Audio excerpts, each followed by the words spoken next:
في مثل هذا المجلس ومثل هذا الاجتماع في هذا المكان الشريف وفي هذا المقام المنيف تنبغي المصارعة والمسابقة والمغانمة، والسابقون السابقون أولئك المقربون.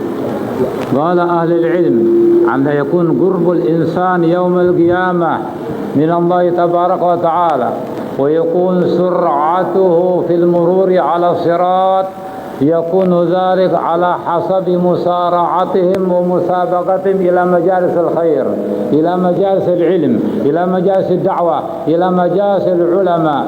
فهذا المجلس لا شك إن شاء الله تعالى تعود بركته علينا وعلى أهلنا وعلى أولادنا وعلى بناتنا، بل على الوجود كله بكل خير. كيف لا؟ من الذي أسسه؟ أسسه السيد الإمام العارف بالله، الإمام الهمام الداعي إلى الملك العلام الوارث لجده عليه الصلاة والسلام الحبيب علي بن عبد الرحمن الحبشي. نسأل الله تعالى أن يجعل الأسرار وبركاته ونفعاته في أولاده وفي أحفاده، وأن يكون هذا المجلس وهذا الاجتماع معمورا إلى يوم الدين. قولوا آمين. آمين يا رب العالمين. ذكر بعض العارفين أنه ما يعقد مجلس علم ولا مجلس خير ولا مجلس دعوة إلا وأنشأ الله تعالى من ذلك المجلس سحابة بيضاء فيسوقها إلى قوم لم يعملوا خيرا قط فيمطرها عليهم فيصيرون كلهم من السعداء. هم القوم لا يشقى بهم جلسهم. العلم يلهم سعداء ويحرم العشقياء.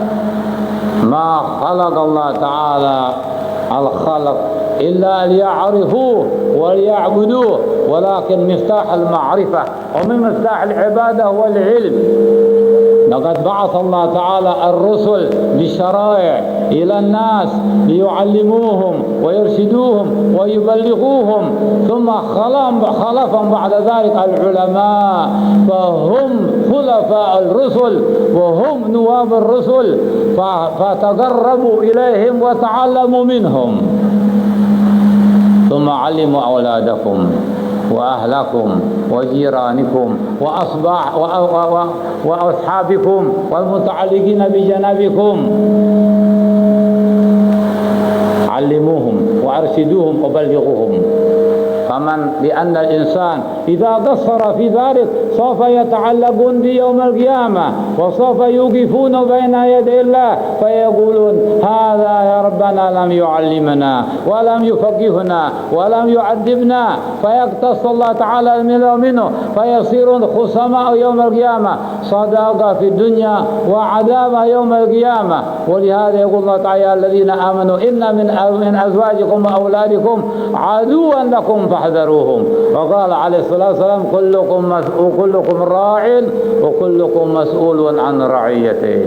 تعاونوا يا إخواني على ما ينعش الدين، على ما يحيي شريعة سيد المرسلين، صاحب العلم بعلمه وصاحب المال بماله وصاحب الجاه بجاهه، لينفق ذو سعة من سعته، فمن قدر عليه رزقه فلينفق بما آتاه الله، لا يكلف الله نفسا إلا ما آتاها، سيجعل الله بعد عسر يسرا. فدعوته عليه الصلاة والسلام باقية، دعوته عليه السلام باقية، فانصروها بأموالكم وأقلامكم وأموالكم حتى تنالوا شفاعته صلى الله عليه يوم القيامة وترافقونه في الجنان العالية. فمن كان يحب هذا الحبيب صلى الله عليه وسلم فليحمل لواء الدعوة وليأمر بالمعروف ولينهى عن المنكر. فمن عرف شيئا من العلم وجب عليه أن يعلمه غيره وأن يرشد غيره. الآن تجد كثير من الناس يجالس الجهال ويخالطهم ويعاشرهم ولا يرشدوهم ولا يعلموهم ولا يذكروهم بأمور دينهم ودنياهم. وقد ورد في الحديث أن العلماء ورثة الأنبياء، وإن الأنبياء لم يورثوا دينارا ولا درهما، وإنما ورثوا العلم فمن أخذه أخذ بحبل وافر، وأن الله تعالى ملائكته يصلون على معلم الناس الخير، وإن العالم لا يستغفر له من في السماوات ومن في الأرض حتى الحيتان في الماء والطير في الهواء.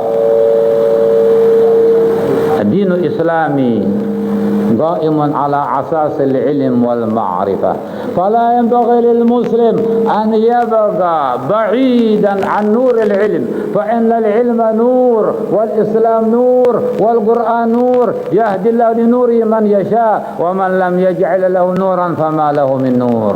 أفمن كان ميتا فأحييناه وجعلنا نورا يمشي به في الناس كمن مثله في الظلمات ليس بخارج منها.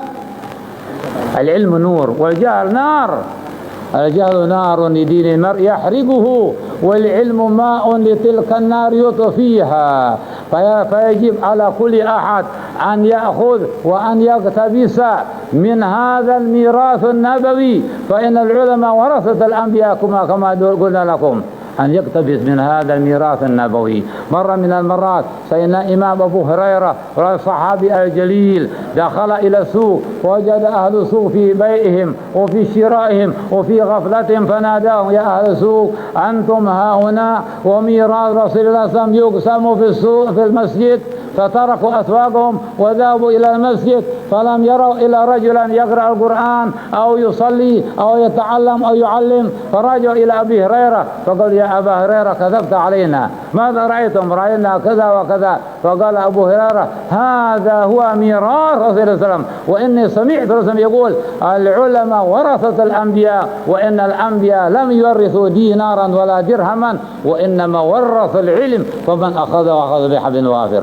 الإسلام يا إخواني، الإسلام يا إخواني يحثنا ويشجعنا على الاتحاد وعلى الاجتماع وعلى الاعتصام بحبل الله. قال الله تعالى: واعتصموا بحبل الله جميعا ولا تفرقوا، واذكروا نعمة الله عليكم إذ كنتم أعداء فألف بين قلوبكم فأصبحتم بنعمته إخوانا. وقال عليه السلام: المسلمون كالبنيان يشد بعض بعضا. ووصف عليه السلام الأمة الإسلامية بقوله: مثل المؤمنين في توادهم وتراحمهم وتعاطفهم كمثل الجسد الواحد إذا اشتكى منه عضو تداعى له سائر الجسد بالحمى والسهر.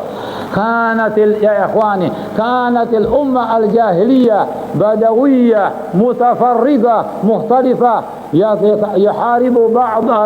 تحارب القبيلة الأخرى، ليست لهم حكومة وليست لهم نظام وليست لهم دين سوى عبادة الأصنام. كانوا يأكلون الحرام وينهبون الأموال ويعيدون البنات. فلما جاءهم الإسلام قلبهم في سنوات معدودة إلى أمة مجتمعة الشمل متحدة القوى،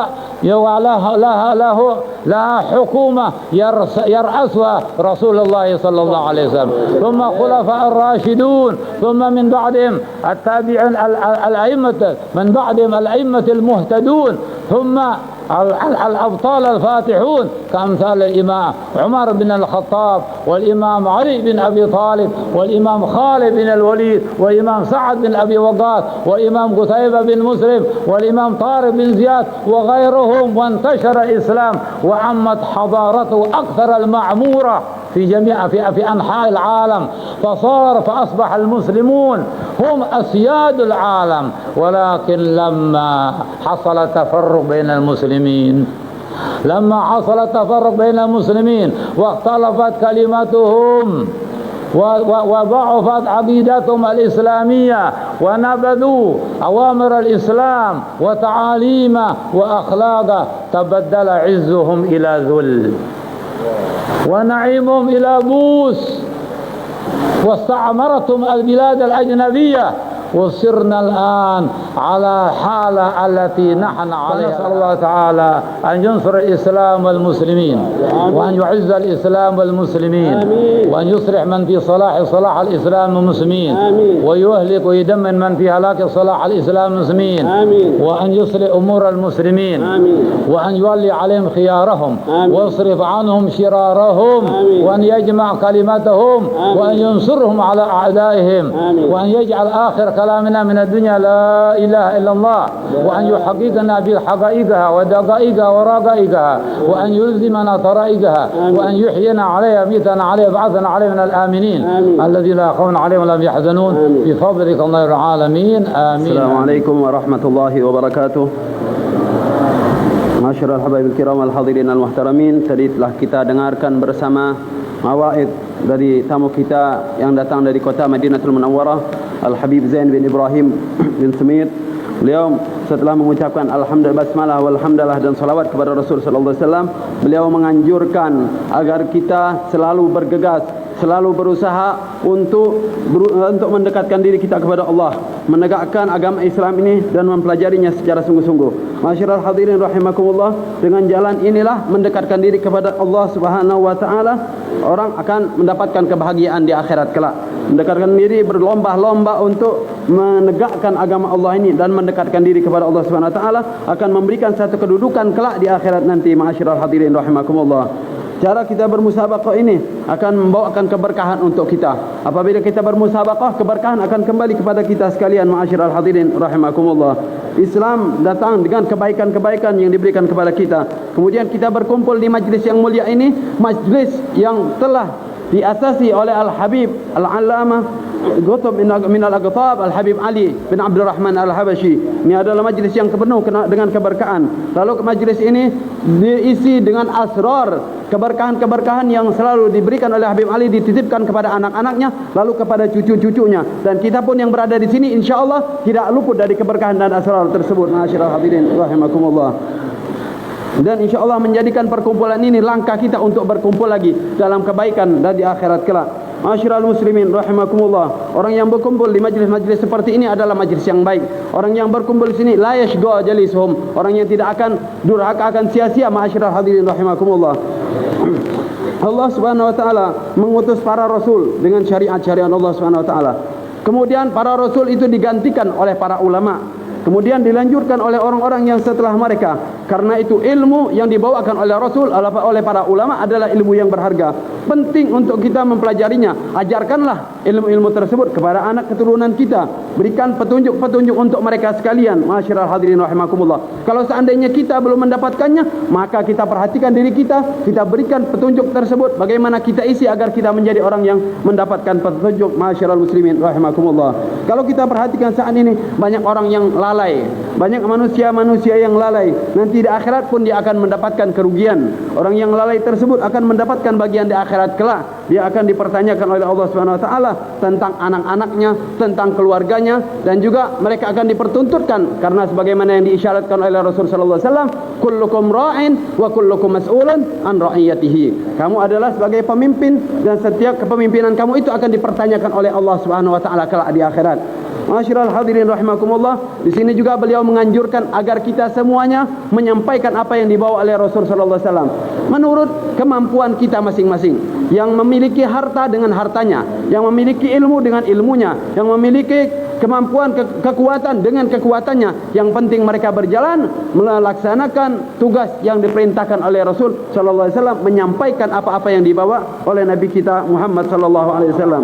Beliau juga mengisyaratkan akan tingginya ilmu dan alangkah rendahnya orang-orang yang bodoh. Ma'asyiral hadirin rahimakumullah. Karena para malaikat Allah Subhanahu wa taala dan para malaikatnya mengucapkan salawat kepada ahli ilm. Innallaha wa malaikatahu yusholluna ala muallimina nasil khair. Allah dan para malaikatnya mengucapkan salawat, artinya menurunkan rahmatnya, mengampuni dosa orang-orang yang mengajarkan kepada kebaikan. Jadi beliau menganjurkan untuk kita selalu bagaimana berusaha mendapatkan ilmu agar dapat mengajarkan ilmu tersebut kepada orang-orang lain.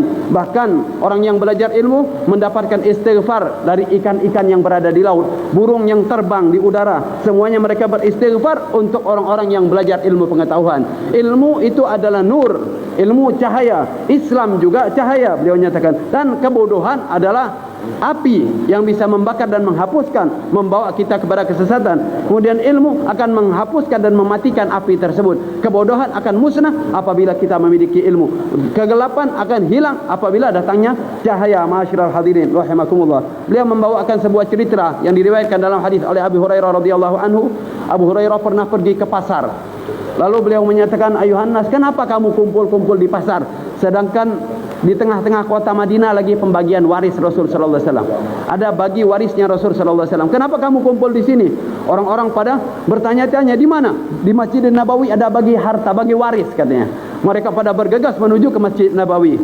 Ketika didapati di Masjid Nabawi, mereka tidak dapatkan melainkan orang yang sedang membaca Al-Qur'an, orang yang sedang berzikir, orang yang sedang belajar ilmu pengetahuan. Lalu mereka kembali kepada Abu Hurairah, "Ya Abu Hurairah, bagaimana engkau nyatakan di Masjid Nabawi ada pembagian harta atau ada pembagian waris, tapi kami tidak dapatkan melainkan orang-orang yang membaca Quran, orang yang zikir, orang yang sedang belajar ilmu pengetahuan?" Beliau menyatakan, "Bukankah warisan Rasul itu ilmu pengetahuan?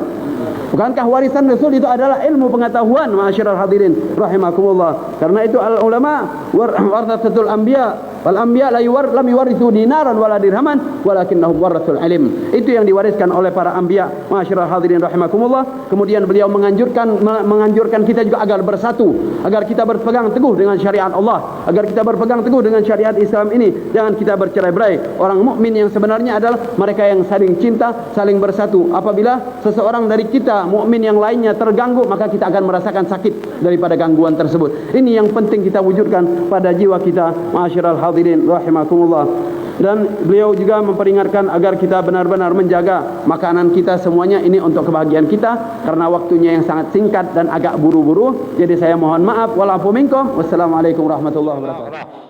اللهم صل سيدنا محمد، اللهم ارحم سيدنا محمد، اللهم اجبر سيدنا محمد، اللهم انصر سيدنا محمد، اللهم علي بين قلوب الخير ودفع شر بعضهم عن بعض، اللهم ول عليهم خيارهم واصرف عنهم شرارهم، اللهم لا تحرمنا خير ما عندك وشر ما عندنا، وتب علينا الله توبة نصوحا تزكينا بها جسما وقلبا وروحا، واجعل معنا هذه تبعا مرحوما، وتفرقنا معك تفرق معصوما، ولا يجعلنا فينا شقيا محروما، وان الله يصرفنا من هذا المكان، من هذا المجلس، من هذه المحضرة، مغفرة ذنوبنا، مستور عيوبنا، مقضية حوائنا كلها دينية ودنيوية بجاه خير البرية، يبلغنا إلى كل بنية، ويصلح القلب والعمل العنية والآلام الذرية، ويحفظنا من كل أذية، من كل بلية، من كل شكية، ويجعل خواتم إلى كل مرضية برحمتك يا أرحم الراحمين يا أرحم الراحمين يا أرحم الراحمين. فرج علينا على جميع المسلمين يا أرحم الراحمين يا أرحم الراحمين. فرج علينا على جميع المسلمين يا أرحم الراحمين يا أرحم الراحمين.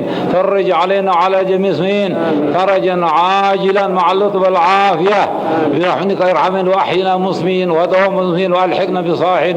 وهب لنا يا الله ثواب الشاكرين ونزل المقربين مرافقة النبيين ويقين الصديقين حتى توفنا على ذلك وأنت راض عنا. واجعل آخر كلامنا من الدنيا لا إله إلا الله.